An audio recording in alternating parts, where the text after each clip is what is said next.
Habulin ninyo! Hoy! Ibalik mo yung kotse ko! Napalingon sa paligid ang driver at laking gulat niya nang makitang nag-iisa na lang siya sa gitna ng madilim at liblib na highway. Wala na ang sasakyan niyang Mercedes-Benz. Wala na rin ang babaeng buntis na nasagasaan niya.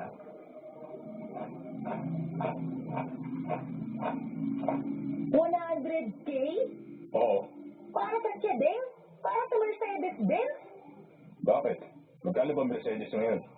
Tsaka may tama na yung Mercedes na nakuha nyo. May gasgas na. Papagawa ko pa yan. Aba kahit na.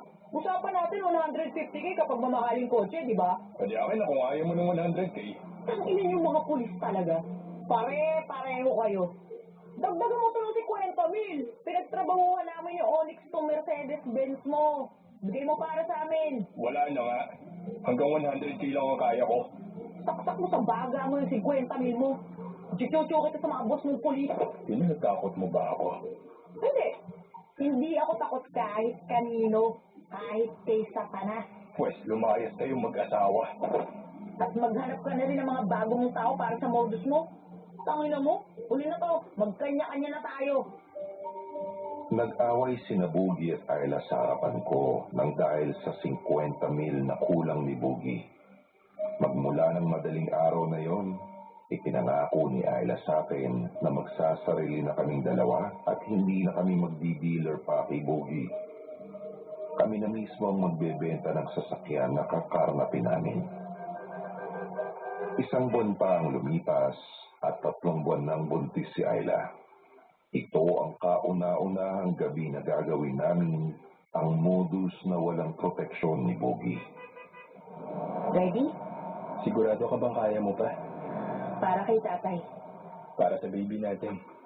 1, 2, 3.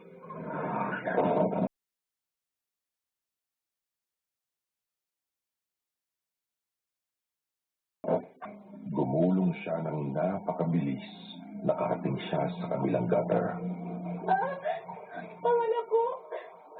Putis ako. Tulungan niyo ako. Sa kauna-unahang pagkakataon, hindi bumaba ng kotse ang driver na nakasagasa. Tinted ang kotse niya, kaya hindi ko makita ang tao sa loob ng sasakyan. Oleg! Tulong! Masakit ang balakang ko. Hindi ko alam kung tatakbuhin ko si Ayla para tulungan o hintayin kong bumaba ang driver mula sa Ford na tinted. Nalito ko. Kinabahan